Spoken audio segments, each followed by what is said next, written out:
Welcome to Mary Walter Radio, the podcast. I am Mary Walter. Hello, James. How are you? I'm good. How are you? Good. James Rabick. James was my producer in another life back in like 2012, 2013, out of Atlantic City. We were doing a show down there. We had so much fun. We I have did. join me here. Can have some fun with this here as well, right? Yes. Uh, Can you? I don't know if you can hear the fan blowing in the background. It is so, and the wind. It is so cold at the Jersey Shore. It's Yeah. crazy. The wind chill this morning when I got up was 36. It's freezing. Yeah. I knew there was something wrong when I was still enjoying the weather, and it's spring. Yeah. I love the cold, so. I, he hates the cold. Hates the cold. Just make you a little bit louder in my headset here.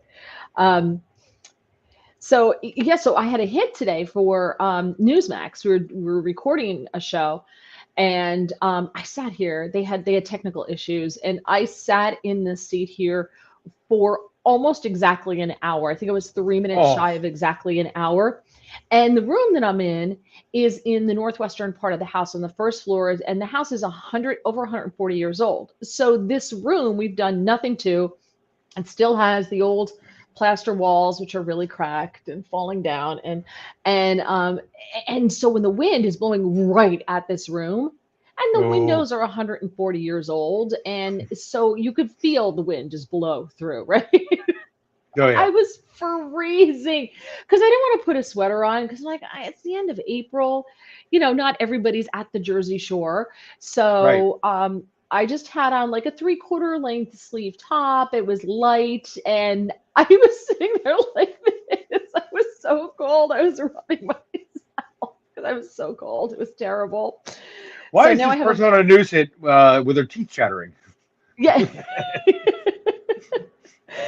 So I made a fire because I'm more mobile now than before. So I made a little fire and I have that going, but I have the fan blowing so because it's in two rooms over, like across the hall and into another room, and I have that we have the fan position to blow it across. We have this huge wood burning stove. And so I have it burning like the 400-degree air because it'll get up to 400 degrees. And Wow. so it'll blow the air this way so that I'm not freezing doing the show today. That's awesome. So what did you like? How do you like the new look? What do you think? I Look think it at looks this. great. Look at Yeah. that. Yeah. Nice, huh? Very newsy. Yeah, I like it. Yeah, we have to thank my friend Evie, Hi, who EB. he loves doing this stuff and he loves doing branding and doing all of the graphics and everything. It's soothing to him. He does it when he needs when he's Huh. stressed.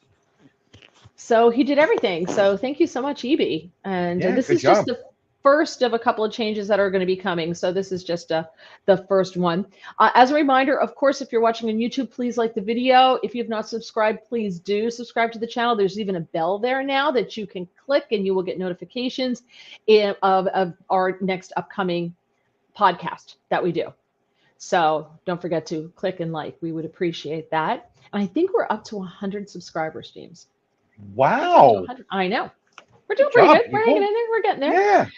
Yeah. So he's going to do some other things as well. But you can leave your comments for us, and we'll pop them up on the screen as we go through. Because apparently, if you're watching on Gitter, you can't see the comments. You can only see them if you're watching on YouTube, I guess. Okay. So We learned that now. That's good to right, know. so we'll pop it up there. So I wanted to start out by talking about what a wonderful week this has been. Has this just not been a wonderful week?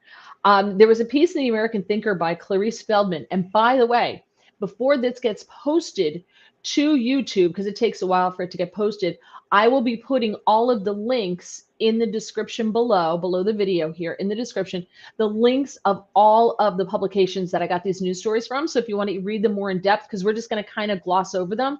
Right. But if you want to read them more in depth, the links will be there for you. So if you're watching live, please come back, and they will be there for you. And of course, if you're watching on the on YouTube later on, you can just catch the links there. Hello, Bill. Thanks for joining us.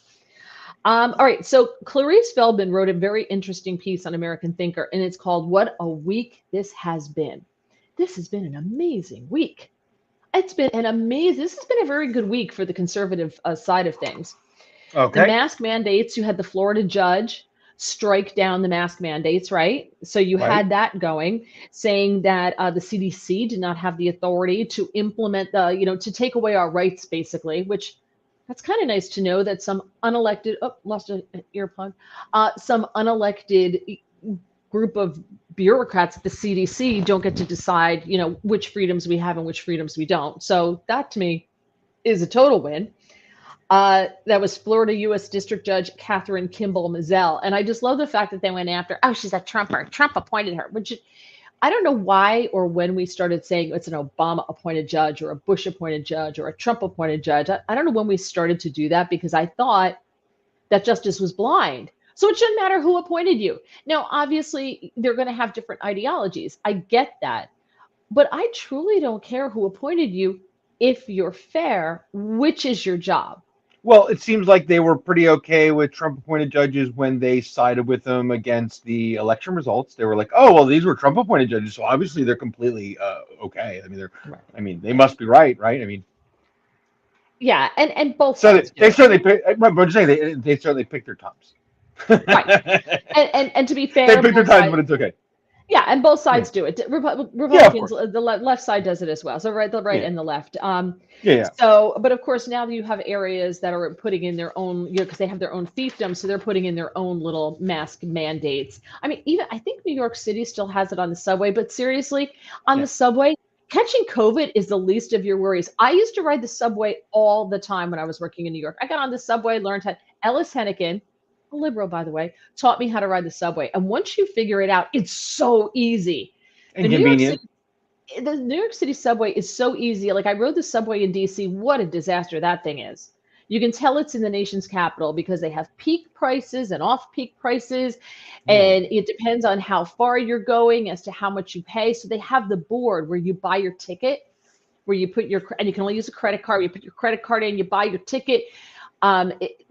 It's huge, and you have to figure out where you're going, what time it is. Is that a peak ticket? What time are you coming back? Is that a peak ticket? You need pick to get enough on your card. Whereas in New York, I think it was like the last time I rode the subway was like 250. It was like two Yeah, bucks 50 cents, and so you it's could go better. anywhere you wanted. And if you were smart, you knew where the junctions were if you wanted to hop on another line, and you don't have to pay to transfer onto another line That's if you're at great. the right station where you could transfer, right? Two Yeah, dollars and 50 cents. It's great. Doesn't that's matter what great. time of the day it is. But if your least amount of worries is a mask on the New York City subway, because you might Kevlar is probably more important than a mask Yeah, on the New York City subways, absolutely. Yeah, right? yeah, yeah. CNN Plus folded. How awesome was that? I love the What, idea that CNN in a is so month? unpopular. Was it like 3 months or less? It was real short. There was a Twitter thread on Oh things that God. have lasted longer than CNN Plus, and one of them was one of Kim Kardashian's marriages. Remember, Right. she married that guy, and she was only married to him for like 4 months or something like that, longer than CNN Plus. Um, he said it must be nice to be a network executive because no matter how bad your judgment and loss to stockholders, you still rake in the big bucks. A little over 30 days, because it's not off yet, so you still have time. 30 days from now, on April 30th, CNN will cease to exist. Excuse me, it's a little over 30 days from its inception. So things that last longer than CNN Plus, 13-year-old boy and girl relationships in middle school. Oh, But Brian Stelter, and I saw the video, it was great, with this straight face said that it was too early to tell if CNN Plus was a success or a failure. sure. What would make them think a pay news service was going to work? Why would anybody pay for news, any 24-hour But news service? Why would you pay why for it? What were you going to get? I'm fascinated what you thought you were going to get. Chris Wallace? Right. Like, But what, what doesn't that say that, like, so we're giving you the crappy programming for free, but if you want good programming, you got to pay us. right. And I would, no, go the ahead. fresher approach would have been, we're just going to give you news on CNN Plus. No infotainment, right? No, there's not going to be any talking heads. The only thing you get on CNN Plus is just 24 hours a day of just news. If you want to come here, it'll just be straight unbiased news, just anchors talking about things with cut-ins from things going on in the field. I'd go, you might have a chance with that. You might be able to take out every 24-hour news service in the world if you came up with that service. Yeah. Like a real, I don't know. I was going to say Sky News, but Sky News isn't actually that. But you know what I mean. Yeah. So I just thought that was wonderful. That was just hilarious to me. Hilarious. And how funny is Chris Wallace, who left a great gig at Fox News to go over to CNN. I'm sure they offered him a lot of money. CNN Plus, and now he's out of a job. Right. How silly did his agent sell him on the idea that, hey man, people are going to pay for you? I guess. Who knows? What kind of ego is that? You're a news person. Wow. Nobody pays for the newspaper anymore. They're not going to pay for you on TV. Yeah. How about Netflix and Spotify? The Obamas losing their deals with both Netflix and Spotify. Apparently, no one was consuming what the Obamas were putting out. Shocking. And they even got paid a boatload of money. They had a $65 million book deal and generous production deal contracts with Netflix and Spotify. Netflix lost $50 billion in one day after it announced that for the first time in 10 years, they lost subscribers. And of course they lost subscribers, and they should have been able to see this coming because they got a ton of subscribers during COVID, right? When people who weren't essential weren't working. I don't know who these people are, but they weren't working, and all they were doing was watching the Hallmark Channel and Netflix. What was it, Tiger King? Remember, everybody watched Tiger King? I still haven't seen it, but everybody was watching Netflix. Well, people have gone back to work. They don't have that kind of time anymore. So I think a lot of people are just dumping Netflix, and everybody shares their password. So I'm not quite sure. They should have had it so you couldn't be logged on two different areas at the same time. Like only one person could be using your password at the same time. That would have been a good start for them, but they didn't do it. Well, plus competition. There's just other competition out there. There's other services. I mean, we watch some good shows on Netflix that I like. Yeah, me too. We were watching Mad Men, but you know what we did? We wound up going to the because I didn't want to watch it the way it was coming out. We wound up going to although it didn't have ads when we were watching it on Netflix. Oh, it's not on Netflix anymore. You had to watch it on like Peacock or wherever they sent it. And so we go, if there's a good series on Netflix that we like now, and we still have Netflix, but because it comes with our cable package, I think, but we go to the library. My husband went to the library and he'll get a season of Mad Men, and we'll just sit in on a Saturday and Sunday and just watch all the episodes of that season. Yeah. And it's free from the library. People should go back to the library. I'm just saying. Okay, so and the fact that the Obamas lost their gigs is hilarious because it was not covered in the media at all. And when it was like, oh, the Obamas decided to leave. We're like, no, they got the boot. Well, I mean, Disney, it was, I'm not shocked. I'm just not shocked. I mean, they weren't going to inevitably be, superstars forever. I mean, that was only going to last a certain period of time. You have Disney, of course. They decided to attack the governor and the Florida legislature for enacting the parents' rights bill, which they, of course, called the Don't Say Gay bill. And what do they say? Go woke, go broke. And their stock has tumbled, and now they're going to have to pay millions and millions in taxes. I think they say their annual tax bill is going to be something like an estimated $20 million a year. I'm fascinated to see where this goes, though. I don't know how this works out well for DeSantis in the long run, though. This is a weird fight for him. Well, it is going to be interesting. It's going to be interesting because Disney. They got a strong. Think about how strong their base is, though. Just with your average. I mean, there's a big liberal strong point there. There's a whole other sect. I mean, it's a weird fight to want to pick with a company with so much money. Like, if they want to sit and pick a big fight against DeSantis, they got a lot of money and power to throw around. I mean, it just seems like a silly fight to start throwing around. I mean, this is it seems like a silly battle to want to go with. This seems like the kind of thing you'd want to and maybe now we've all thrown a few, both sides probably might want to start going like, okay, we both maybe now we should start throwing some olive branches out before this just starts turning like. Right. you Well, know, they've already signed it. They've already signed it into law. So yeah, I I saw think it's that. done. Well, that's But done. here's I mean, we've gotten there, but I mean, you know, who is this going to go? Is this going to become World War III between Disney and I don't know. We'll Florida find and out. DeSantis? So the company tax tab is estimated, as I said, about 20 million a year. Here's the thing: they're not going to pick up Disney and move it. You know, like the governor of Colorado is like, come to Colorado. I'm like, because the weather's great in February in Colorado. People want to go to Disney World in February in Colorado. What are they going to pick up? It's a small. Well, they could pick up the It's a Small World because they had that at the World's Fair in like 1960 something, 1964. That's where they debuted It's a Small World. So they can pick that up Yeah, and move it. But you're not going to it, move the castle. You're not moving the yeah. Magic Kingdom. You can't move this stuff, the hotels and everything else. You can't do it. So it's going to You couldn't be move there, yeah. interesting to see how it plays out. Yeah, it could be. It could. Well, I mean, I wouldn't say you couldn't move it. It definitely could be Colorado. It would have to be a coastal state that absolutely wanted Disney in a way that they offered some kind of incentives that would just be, insane. Right. And I mean, I don't think it's going to happen. So I mean, I'm with you. I mean, I don't think that's going to No. happen because it would just have to be some state that was insane. I'm guessing insanely liberal and really wanted to spend, like I said, crazy incentives. And who would do that? No And if it's state's a going to state, do that. if it's a state that's crazy liberal, they won't let them build it because of the effect on the environment. I mean, Right, think about it. right. Disney That's the would thing. never be built today. It's not gonna Dis- happen. Right. Disney would never be built today because it was built on what was then swampland. Now it's Right. protected Everglades. So Right. Yeah. No, I'm with you. never be able to It's build. not going to happen, right? Right. It would take some kind of miracle money from a state that's not. I don't think Right. any state has that kind of money. But And also Twitter versus Elon Musk. We're going to talk about that coming up because I'm going to ask you, and I want your comments on Twitter versus Elon Musk. So we're going to talk about that coming up. All right.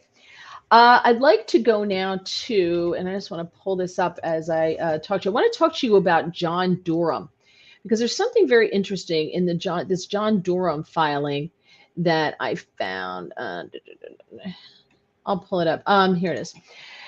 So John Durham has this the last refuge, conservative treehouse. Yeah, here it is. I want to pull this up so I could actually see. And I tried to do it so that I could put it up on the screen, but the way it's embedded in the story, it's very difficult to put up. But there are actual pages from the Durham filing, and you can read them on the Conservative Treehouse, The Last Refuge. And again, those links will be up in the description below. okay. Before this gets posted to YouTube, before this goes up to YouTube permanently. So John Durham, and a lot of people have been talking about this on the conservative side, but you have to look at it, look for it like the Gateway Pundit, Epic Times, Conservative Treehouse, Redstate, some of those, let's see, Raheem Kassam's site, which is totally escaping me right now, but that's a good one as well. They had this story, and I don't know if you saw this, but John Durham had a very late night filing earlier this week. And it's in the case against Michael Sussman. That's what everything is. All this Okay. drip is coming out in the case against Michael Sussman. He was a special counsel. And what it does is they outline, special counsel to Hillary Clinton.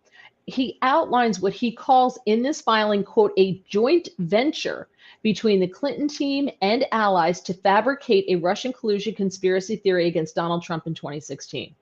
And in the filings here, he calls it a joint venture.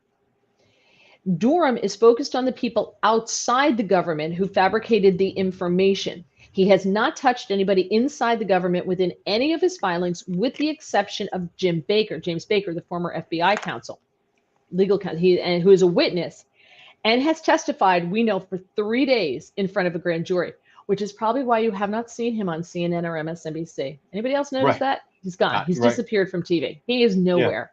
That's how you know. Durham is focused on who, how, and why, and whether any laws were broken as they pushed the lies that they conspired to create into government institutions. Within the filing, Durham focuses on the joint venture. Now, the essential players who fabricated the Trump-Russia narrative, a guy named David Dagan, and he, in the filing, is researcher 2. He was tasked by Rodney Jaffe, who is I think, tech executive 1, to fabricate connections between Alpha Bank and Trump. and he was given immunity in exchange for his cooperation with the special counsel. So he's singing like a bird. So what John Durham's doing is he's going for the low-hanging fruit, saying, okay, you were the patsy and they made you do this, this, and this, and they asked you to do this, this, and this. I'll give you immunity from prosecution if you tell me the story. Because he's going for the bigger fish, it sounds like. He doesn't want this guy, David Dagan, a researcher. He wants this guy. Yeah. No. He wants the bigger people. Yeah. Fusion GPS employee Laura Sego was also granted immunity from prosecution in exchange for her cooperation with the special counsel. Now, what's happening in the courts currently is there's various lawyers and groups saying that they have attorney-client privilege because they don't want to produce documentation to Durham and they don't want to testify. Okay. So they're going, oh no, that's lawyer-client privilege. But when they were going after Trump and demanded all of the papers from Rudy Giuliani and any of his lawyers, then it was okay because it was in the national interest. Right. So they're saying anything to do with Perkins Coie, it's all privilege. So I just want to read to you. Here's what's on this page. It says, the evidence will further show that the joint venture continued and crystallized in early August 2016 when the defendant, Michael Sussman, Tech Executive One, who's Jaffe, Rodney Jaffe, and the agents of the Clinton campaign met at Law Firm One, which is Perkins Coie. In particular, on August 12, 2016, the defendant, Sussman, Tech Executive One Jaffe, the Clinton campaign's general counsel, Mark Elias, and the co-founder of the Clinton campaign's hired investigative firm, which is Glenn Simpson or Peter Fritsch, and the investigative firm is Fusion GPS. So what they did here is they wrote the players in red above all the names so you don't have to keep looking it up. Right. They met in Elias's office. So I'm just going to use those words now. There they discussed the same Alpha Bank allegations that Sussman would later bring to the FBI. So you have a representative of the Clinton campaign, you have a representative for this tech firm, you have a representative from Fusion GPS, Perkins Coie, and they're talking about this Alpha Bank alliance with the Trump campaign, and they would later bring to the FBI. The evidence will show that at that meeting, the parties agreed to conduct work in the hopes that it would benefit the Clinton campaign, namely gathering and disseminating purportedly derogatory data regarding Trump and his associates' internet activities. In particular, the government expects the evidence will show that as a result of these conversations and during this same time period, Rodney Jaffe did exactly that. He tasked employees from multiple internet companies and Georgia Tech University working under a pending national security contract, a DARPA contract, to mine and gather vast amounts of internet metadata in order to support an inference and narrative tying the candidate to Russia.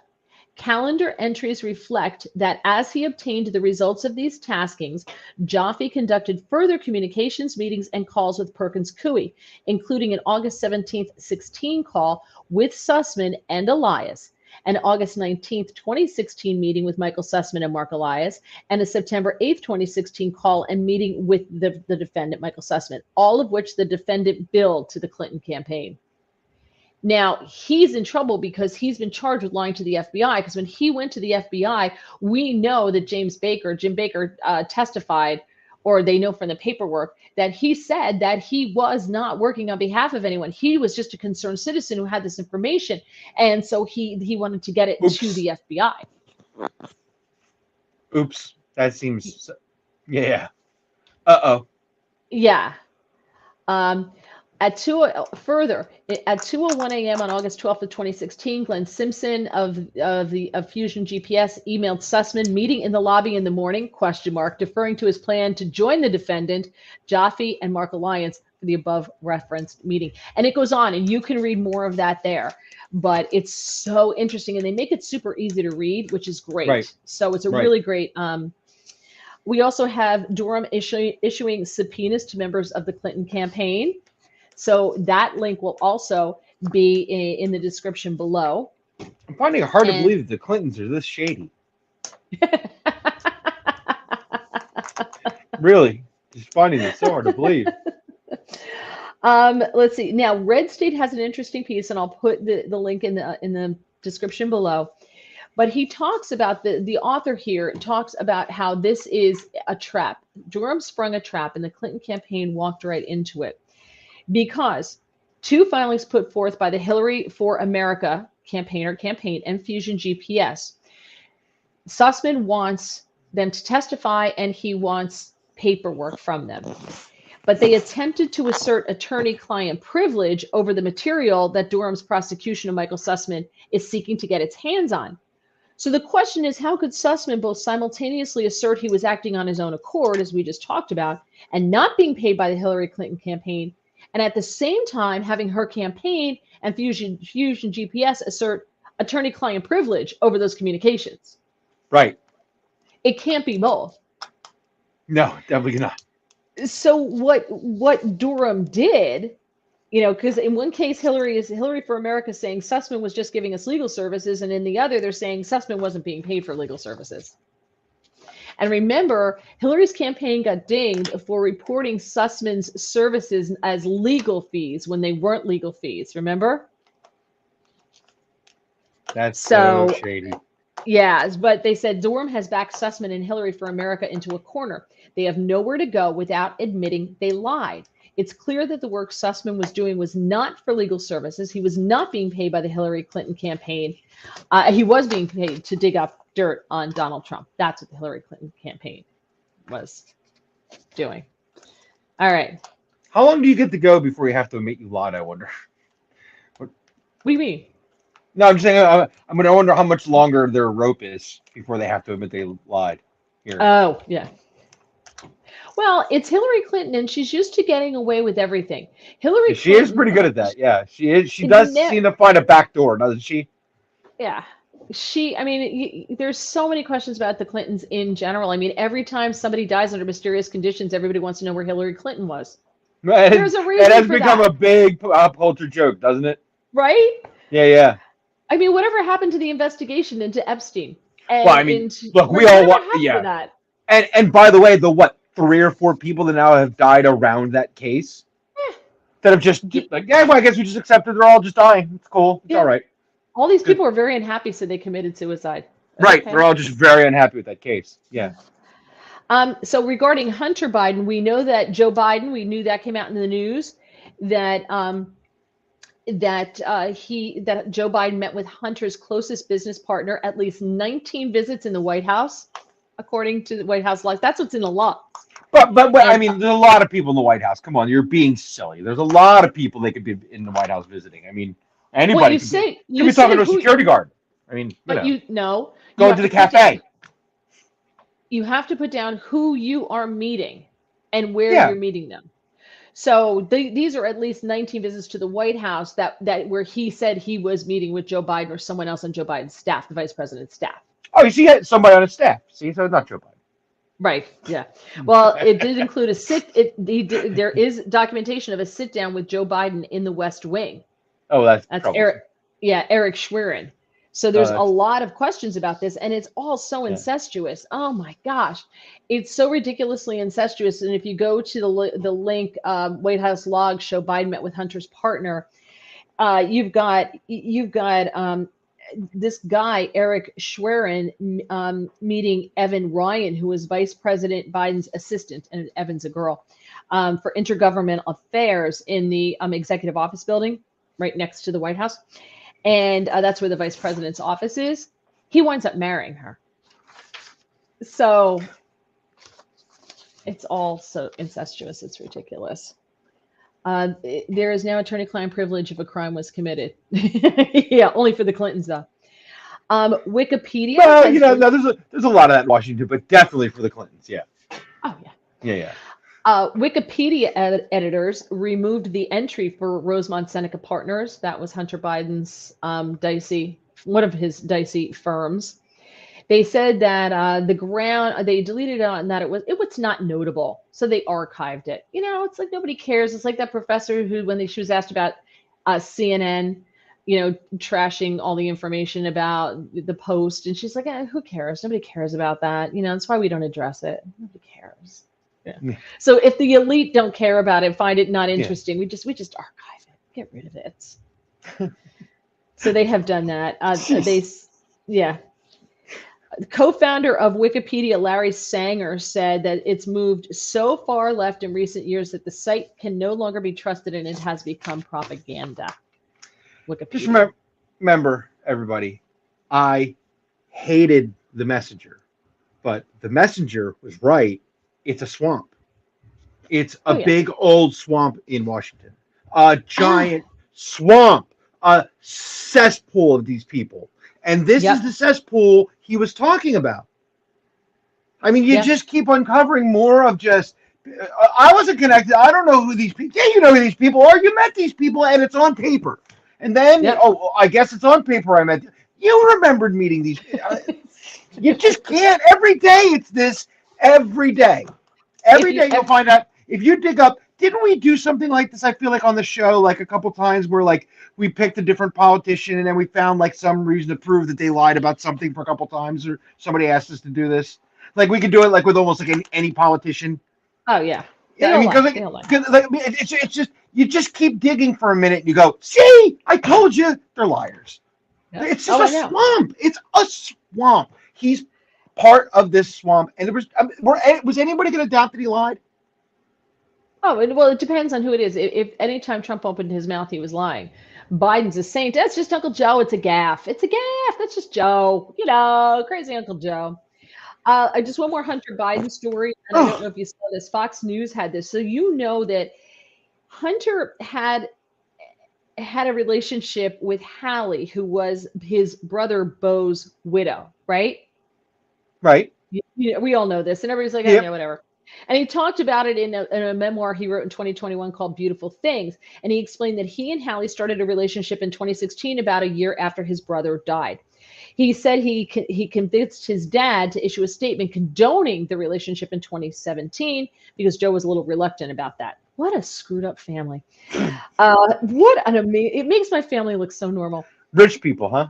Now, at the time of the affair, he was married to Kathleen Buell, but separated, and they finalized their divorce in April of 2017.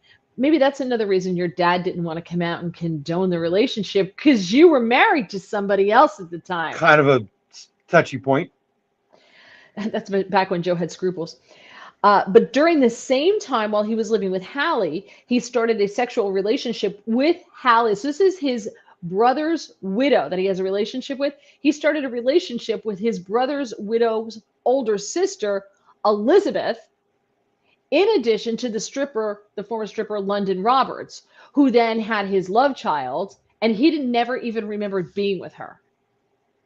Good times. I do want to party with him, but can I just say, like, who the hell? Like, I look at Hunter Biden, I'd be like, dude, I'm putting a hazmat suit before you come anywhere near me. Between the hookers, the blow, the drug. I mean, he lost all his teeth. He's got all fake teeth. Did you see him at Easter? His hair's all falling out. He looks like hell. He looks terrible. I certainly want to party with him, but I would definitely not want to marry him. I don't think you want to party with him. I think he goes too hard. I think he goes too hard. I don't think you want to party with him. I don't.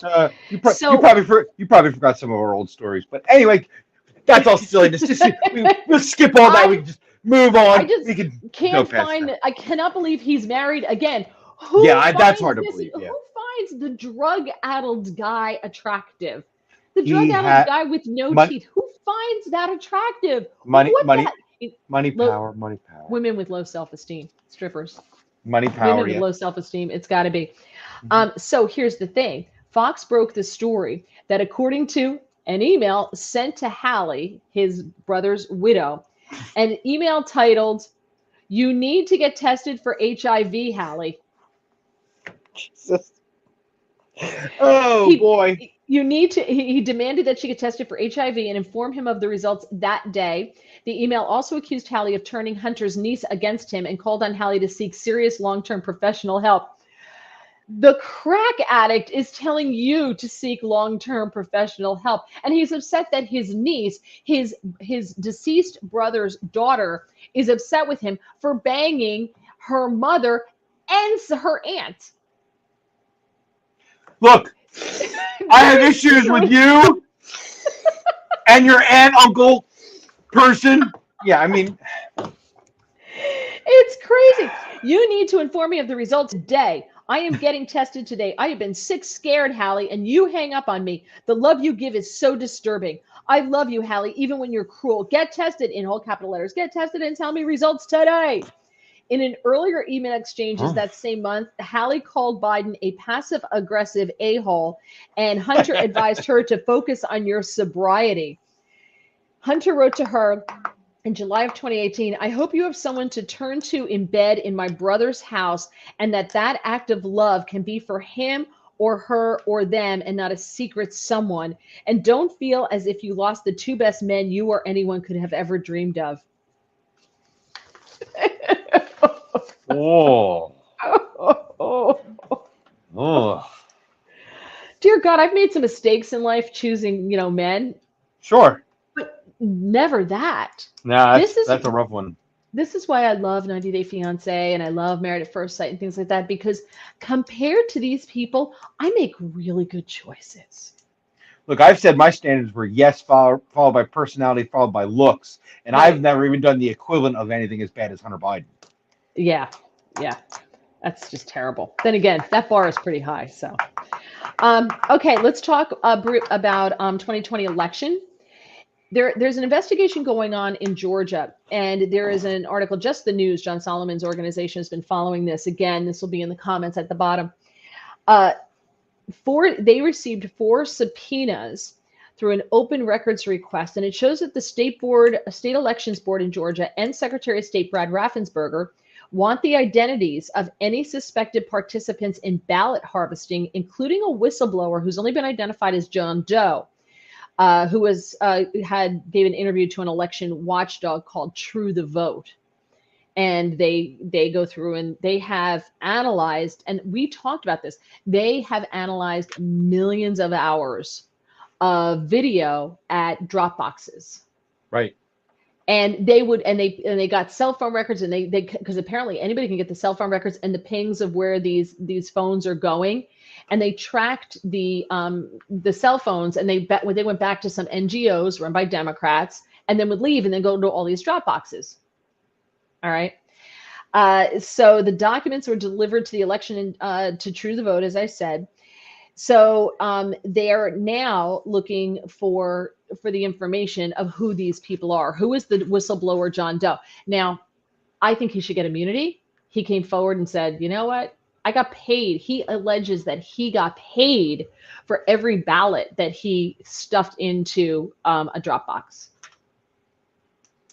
So he should get immunity. And along those lines, you have Dinesh D'Souza is coming out with a new movie called 2000 Mules. And he says that he believes evidence presented in this documentary proves that large-scale illegal vote trafficking occurred in the 2020 election. The movie opens May 2nd and May 4th in 300 theaters across the country. He said an investigative team used cell phone tracking and video footage to prove that unauthorized intermediaries called mules collected thousands of absentee ballots from voters and deposited them in drop boxes for money, which is illegal in all 50 states. Trillions of pings were analyzed by investigators to reconstruct movements of thousands of mules. They sifted through millions of minutes of video surveillance footage. They were able to capture on tape numerous mules stuffing absentee ballot drop boxes. The video showed the mules taking selfies of themselves as proof of services rendered to their employers in order to be paid. Hey! Look at me, breaking the law. Here I go, but it's for the greater good because Trump's a bad person. Not all the drop boxes were under video surveillance, but enough were to provide incontrovertible evidence, much of it obtained from government entities. That's it. Most of it focuses on Georgia. True the Vote found, through their investigations, 242 Metro Atlanta mules made 5,668 stops at drop boxes during elections in 2020. They found similar activities in Arizona, Wisconsin, Pennsylvania, Texas, and Michigan. They had a number in here. I think it's in here about how many they think it was, like how many votes, but it was enough to definitely turn the election. So again, those will be links will be in the bottom of the page. And don't forget, if you want to leave a comment, please do. We would love to hear your comment. One more piece of news, and then I want to ask you, do you think the pendulum is swinging the other way? The political pendulum, is it going back towards conservatives? And I'd like to get your comments on that. We're also going to talk about Elon Musk, and I want to get your opinion on that and find out if you think that Elon Musk is really going to make Twitter into a free speech venue. I would love to get your thoughts on that. So just leave your comments if you're watching on YouTube or Getter. Although, they both come over. I think they both come over. I know YouTube definitely does. So this is interesting. I don't know if you've got the vaccine. You don't have to tell me if you don't want to.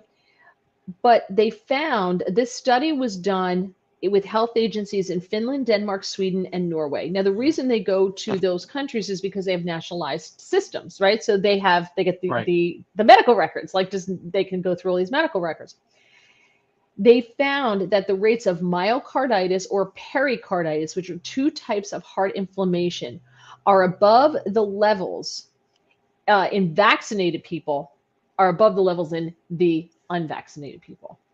So if you're vaccinated, you're much more likely to have an issue with myocarditis and pericarditis, which is something we've heard all along, especially in young men, males aged 16 to 24, 38 for every 100,000. That's a lot. I'm so glad you didn't say 40 to 58-year-olds or something, because I was just about to drop my pen and go. Did you get vaccinated? Are you vaccinated? Yeah, I'm vaccinated. Oh yeah, well, you've got bad health. You should.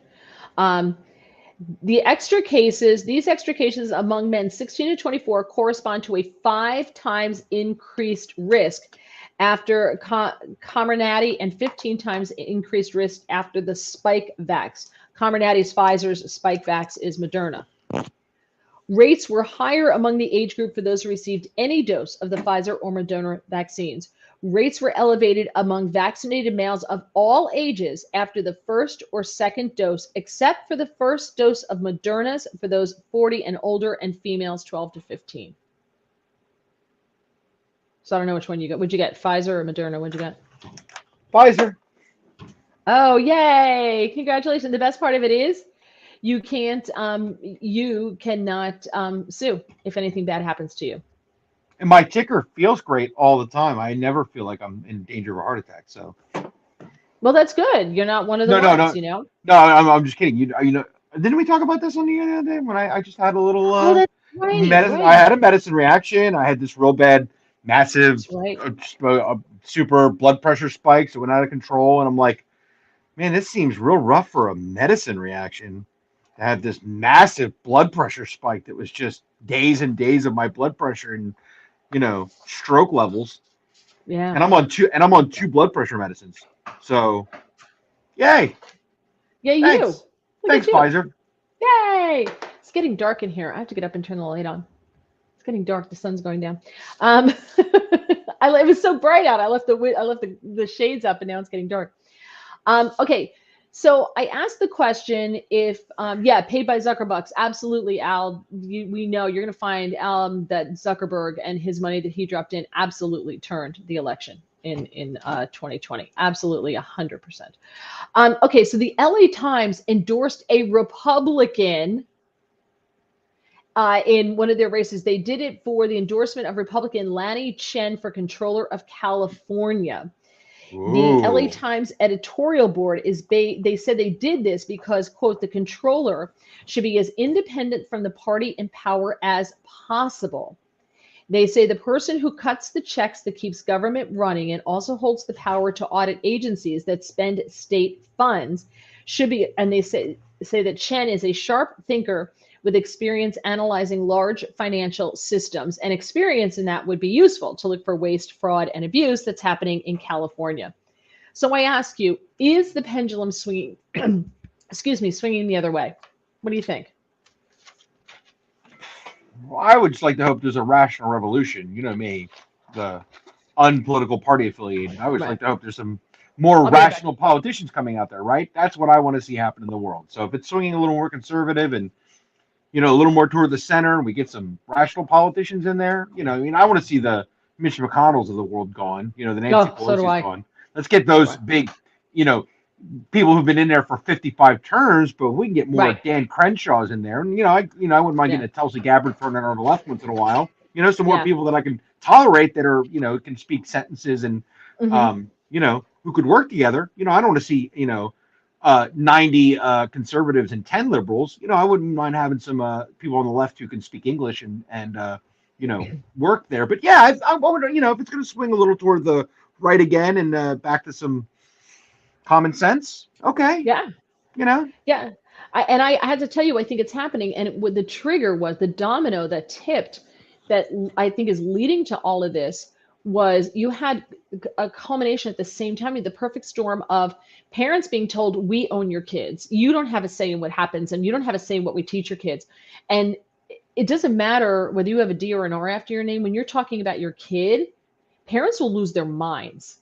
So you've got that, and you had the summer of love, where a lot of these people in these inner cities lost everything. Yeah. How many people who lived in Seattle couldn't leave their house because there was an autonomous zone set up on their street and they couldn't leave their house? Right. So I think, and San Francisco, people are fleeing San Francisco. Now, a lot of these people will never put two and two together and realize that, oh, maybe I should stop voting for the same people over and over again, because then they go to a red state and vote for the same crap they just left. They vote Democrat for the same thing, and they can't Right. understand why it follows them. I don't understand why it's following me. So I think you may start to see it swing. Now, they didn't call for maybe not voting for the Democrat for mayor of LA, or governor of the state. Like, maybe they're not going to go that far, but the controller, they were willing to endorse a Republican, which they never do. Well, like you said, it's a good start. California's certainly falling apart. Yeah. Right. I mean, people moved out of California in droves during and after the pandemic. States like Texas and Colorado and all these borderline states, all really. I don't know if they benefited or they think they're benefiting, but at the very least, gained a lot of new people. Right. I mean, I know from the comedic Hollywood, that sort of world, a lot of those people. I know, especially let's take comedians as an example. LA was considered a spot where you had to be, and then most of them realized they don't need to be there. They can be anywhere else in the world. And you lost a lot of really rich people paying for LA taxes that are now in, like I said, Colorado or Austin, or I should, anywhere, any of these other places, but LA. And Right. where did that tax money go now? Gone. Yep. Yep. And they also went to Montana, which is why we can't afford to move there now. So thank you very much, liberals. Appreciate it. Yeah. And they're going to crap up Montana too. Well, look, just like I think there's definitely some sort of fight soul for the Republican Party happening, where it went maybe went a little too far one direction and needed to kind of be reined in a little bit. Certainly, that's definitely happening in the in the Liberal Party now, because the uber progressive left is just out of hand. Yeah. That's out not of control. Out of control. I mean, it's just it's insane. Look, I saw that some of the math questions they were talking about that were going down in Florida. One of the math questions was like, I don't know, if racism is to some percentage bad this way. Like, these are math talking points. I'm like, what the? Right. Can we go back to apples and oranges and sticks? Yeah, please? I'm like, you can't put social justice in math questions. Right. And by the way, I believe in some of this stuff. I mean, I'm not even anti the concepts. It's like the point is, you don't put it in math. Right. You don't put that stuff in science discussions and math discussions. Right. Right. I just want to very quickly, because we only have a couple minutes left here, if we're going to hit our 1 hour mark. And if you have a comment on any of this, please do. We'll put it up on the screen. We want to hear your comments. Elon Musk buying Twitter and the left losing their minds because normally of like free him. speech. Well, because of free speech. They loved him because he would hit the Tesla. Didn't Joe Biden tell her, or was it Pete Buttigieg? You just buy a Tesla. You buy an electric car. Just buy an electric car. Everyone loved Elon Musk on the left because, here he is. He's got, bringing in this electric car. So Elon Musk buys Twitter. Now, I think Elon Musk decided that he wanted free speech because he's an immigrant. He understands what it's like to live in a place that doesn't have free speech, right? Yep. I think, and I've always said, the further you get away from the generation that immigrated into this country, the less likely you appreciate the freedoms that we have in this country. I believe that 100%. we have a lot of people who are so far removed from the generation that came here that they have no clue. They have no clue how good they have it. So Elon Musk comes in, and I want to know. Robert Reich wrote a piece in Substack, and again, it'll be in the description, the link to it.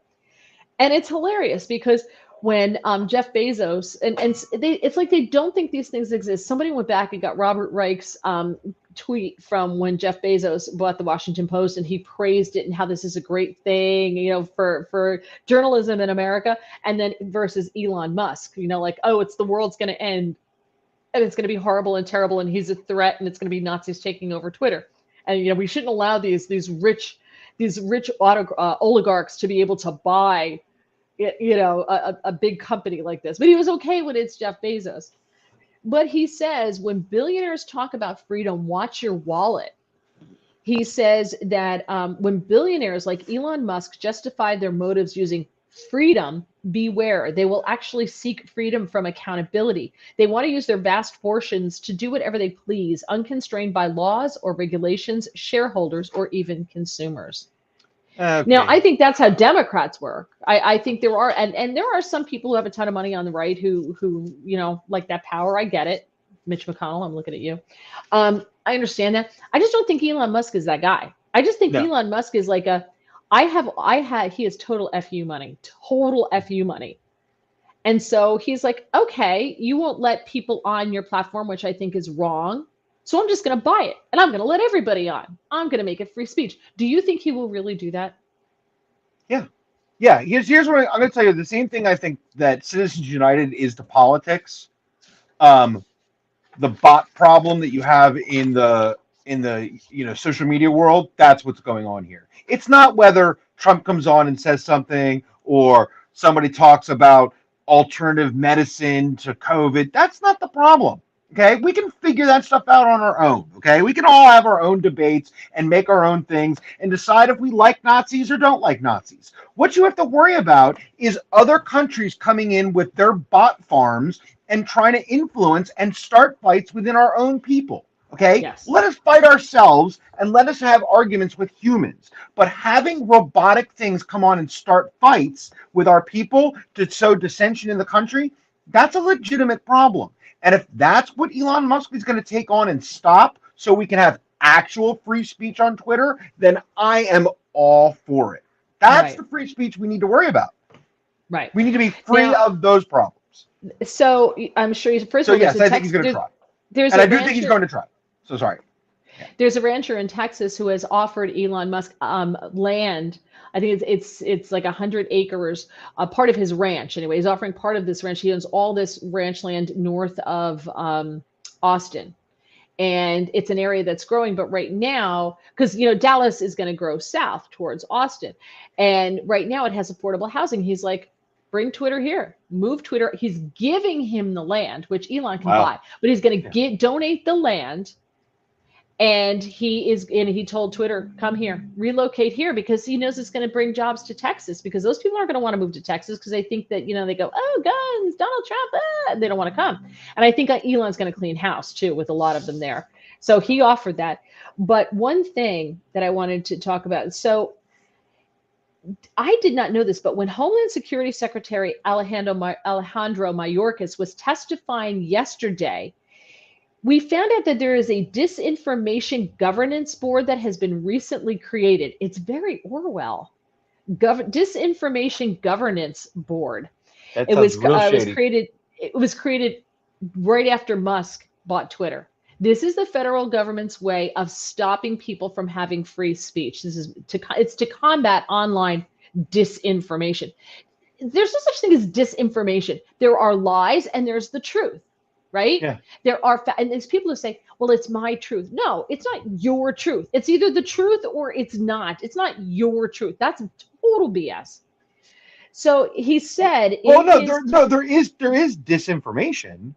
It's called bots. Right, but it's called things that aren't real that are showing up in our country, deceptively trying to destroy the country, and that's what the government's supposed to be preventing, not adults and humans, right? Not us, not our people. I understand. Do your CIA stuff. That's not what they're trying to do, is what you're saying. They're trying to stop us. The stuff that they're putting out there to try to sow discord is Yeah. lies. So Right. again, it's not disinformation. Stop. I Right. hate when people Oh, use I'm with you. different words. They are Yeah. lies. Correct. You are correct. Lies. What they're saying they're doing is not what they're really doing. Right. Right. The goal is to bring the resources of DHS together to address this threat. He said the department is focused on the spread of disinformation in minority communities. Because you want to know why? Because the African American community and the Hispanic community is running away from the Democrats, and they know they're in trouble. They are losing their grip on the narrative with those minorities. And you know what? They're not as dumb as the Democrats think they are. Democrats are incredibly racist when it comes to minorities. What did Joe Biden say? If you don't vote for me, you ain't black. Ugh. Got a free pass for that. Free pass for that. It's okay. But again, I don't know if we got a pass. I think it was just get Orange Man out. So. Well, I know, but Yeah. and look what you got. You got Orange Man out. We had our first quarter of lower, what was it, lower earnings or whatever, and we need one more, and we're officially in a recession. So you didn't want Trump. I think about that. I laugh every time I see someone with a Biden sticker filling up their car. I'm like, got what you wanted. At least there's no mean tweets. So suck it. But they say Musk broke his silence on that, and he said it's discomforting about this. But did you also see that Elon Musk? He just cracks me up. He also tweeted out that the next thing he's going to buy is Coke, and he's going to put the cocaine back in it. No, but that's great. It's going to buy Coca-Cola and put the cocaine back in it. So somebody tweeted, can you please buy Phil Murphy and straighten his teeth? Can you fix Phil Murphy's teeth? I don't understand. My parents had nothing, right? Like they struggled. I mean, they did very well. But when I was a little kid, my father didn't have a job. They struggled. But each one of us had braces. My parents were like, no, you're getting braces. Like they went without so we could have braces. I know more people with money who I look at them and I go, that, dear Lord, it's a disaster. Get Invisalign. You can afford it. You can afford the invisible thing. Why? Why don't they do, like, does Phil Murphy not know what this looks like? How does he not know? I don't understand. Rich, no mirrors. Wait, what did you say? Said he's rich, but no mirrors. You know, he doesn't care. Oh, rich, but no mirrors. He's rich, he doesn't care. I thought you said Lumineers, and I'm like, no. I don't think they do Lumineers anymore. I think those went out. I think that's done. That's funny. They do that anymore. So. All right. So as I said, I'll put all of the links in the description below. So you can go and check it out for yourself. And I think maybe next week we're going to have a little something else that we're the next step that we will be premiering. If not next week, the week after, definitely within the next weeks. Is it? Is that a good tease or a bad tease? Was it a good tease? I like it. Yeah. Okay. I just wanted to make sure that it was a good tease. It wasn't a bad tease and that I was okay on that. So, all right. So we will see you next Thursday, 7 o'clock Eastern time here. Have a fantastic evening. Bye, James. Bye.